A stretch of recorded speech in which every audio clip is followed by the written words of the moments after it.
biasanya menteri, ya, kemudian ofisial diplomatik, orang-orang terhormat lah.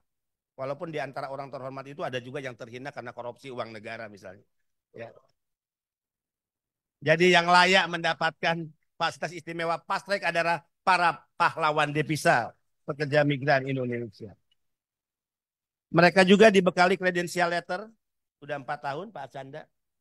Kalau selama ini di Republik ini hanya dikenal credential letter hanya diterima oleh seorang duta besar, tapi mereka sekarang menerima credential letter, surat kepercayaan negara yang mereka membawanya, kemudian nanti tiba di negara penempatan mereka serahkan kepada pimpinan di mana mereka bekerja. 3 bahasa, Indonesia, Inggris, dan Korea. Nanti tinggal diganti yang Korea, kalau ke Jepang diganti bahasa Jepang, ke Jerman diganti bahasa Jerman. Negara ingin menegaskan bahwa mereka adalah orang-orang baik. Negara juga ingin menegaskan kepada pemberi kerja dan negara setempat agar hak-hak mereka diberikan dan mereka mendapatkan pelindungan sebagaimana undang-undang yang berlaku di negara itu. Mereka kita ingin nyatakan sebagai orang-orang yang memang memiliki kompetensi, basic pendidikan yang jelas, telah melewati proses pendidikan dan pelatihan, dan itu dibuktikan dengan kompetensi yang mereka miliki serta sertifikasi. Sehingga adik-adik yang berkumpul di sini Pak Chandra adalah orang-orang yang telah memiliki keahlian, keterampilan di sektor bidang pekerjaan yang mereka pilih dan kemampuan berbahasa yang cukup dan mereka menjadi duta bangsa yang bertarung merebut peluang kerja di luar negeri. Kemarin kita telah berhasil untuk mendesak negara memberikan perhatian dalam barang-barang kiriman PMI. Jadi mereka telah diberikan relaksasi pajak 1.500 US dollar untuk kiriman per tahun ke negara ini. Saya belum puas dan saya mengusulkan surat kembali kepada Presiden dan dalam rakor yang dipimpin oleh Pak Erlangga sebagai Menko saya katakan, Pak Menko kita harus malu kepada Filipina. Filipina negara kecil dan kita negara besar.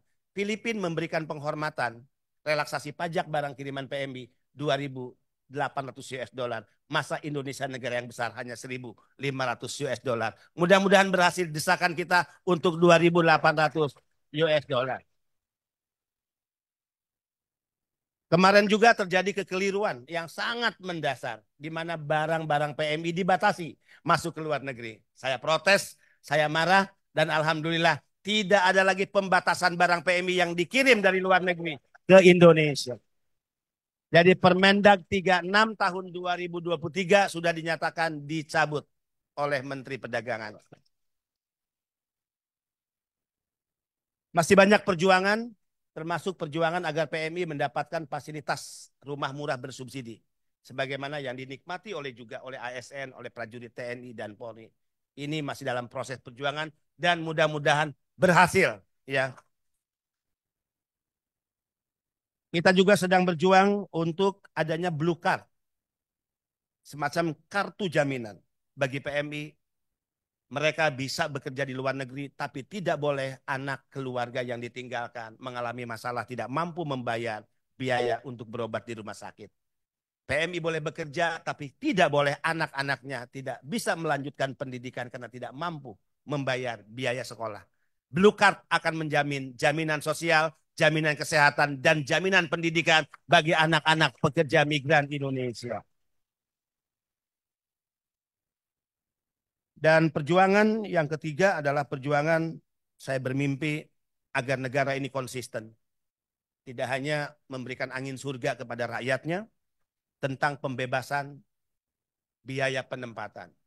Di pasal 30 ayat 1 dijelaskan PMI tidak dapat dibebani biaya penempatan. PMI. Apa yang dimaksud dengan biaya penempatan? Biaya yang dikeluarkan oleh PMI sebelum dia berangkat.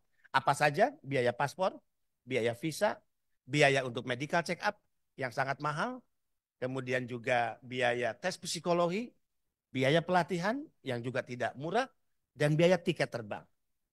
Itu saya sampaikan di hadapan Presiden saat rapat dengan pendapat, mohon maaf rapat terbatas yang dihadiri oleh para menteri, itu saya sampaikan di Komisi 9 saat RDP dengan DPR, itu saya sampaikan terakhir di hadapan Wapres saat peringatan Migran Day 2023.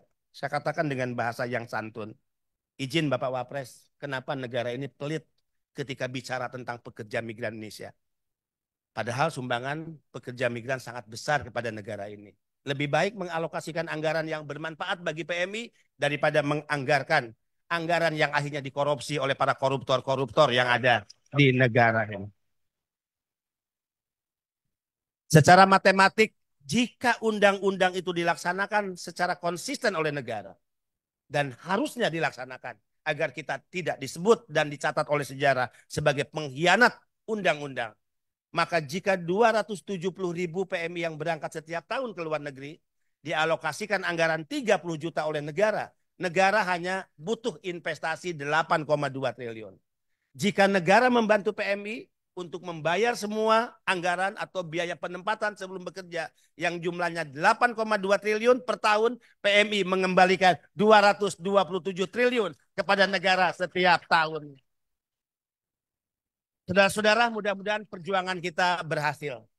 Ya, tidak ada hasil yang tidak diperjuangkan, dan kita akan memperjuangkan dengan penuh konsistensi dan menjaga komitmen bahwa melindungi PMI adalah wajib hukumnya dari ujung rambut sampai ujung kaki.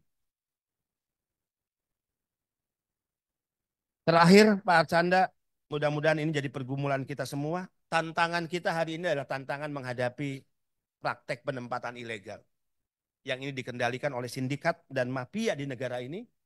Dan di hadapan Presiden tanggal 3 Agustus 2023, ada Pak Kapolri, ada Panglima, saya katakan, izin Bapak Presiden, kenapa sindikat mafia penempatan ilegal tidak bisa disentuh oleh hukum karena mereka dibackingi oleh oknum-oknum yang memiliki atributif-atributif kekuasaan di negara ini.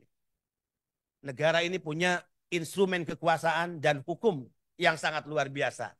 Tapi aneh jika para pejabat negara tunduk kepada mafia, tunduk pada sindikat, dan menjadi bagian dari sindikat dan mafia kejahatan penempatan ilegal itu sendiri.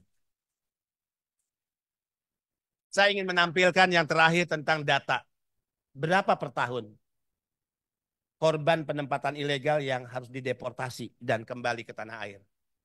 4 tahun berjalan sudah 108.000 yang dideportasi ke Indonesia.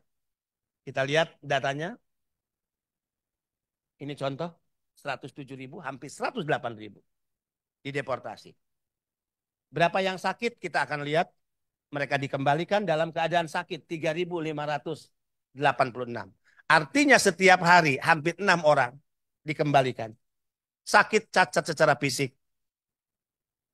Korban kekerasan dan juga korban pemerkosaan. Dan bahkan depresi ringan, depresi berat, dan bahkan hilang ingatan. Dan yang menyedihkan, satu hari 2-3 peti jenazah masuk ke tanah air. Kurang lebih 2.459. Ini catatan penting bagi negara. Sampai kapan anak-anak bangsa terus menjadi korban perdagangan manusia, dan sampai kapan negara ini tunduk dan bahkan tidak berdaya dalam menghadapi sindikat dan mafia perdagangan orang. Tentu saatnya negara hadir, dan negara harus menunjukkan keberpihakannya kepada rakyat sebagai bentuk ketaatan kepada konstitusi negara. Mudah-mudahan harapan kita semua dikabulkan oleh Allah Subhanahu wa Ta'ala. Selamat berangkat ke Korea, dan insya Allah perjalanan lancar. Tiba dengan selamat tanpa kurang satu apapun. Masker merah putih yang sudah kenakan bukan program dalam rangka COVID-19.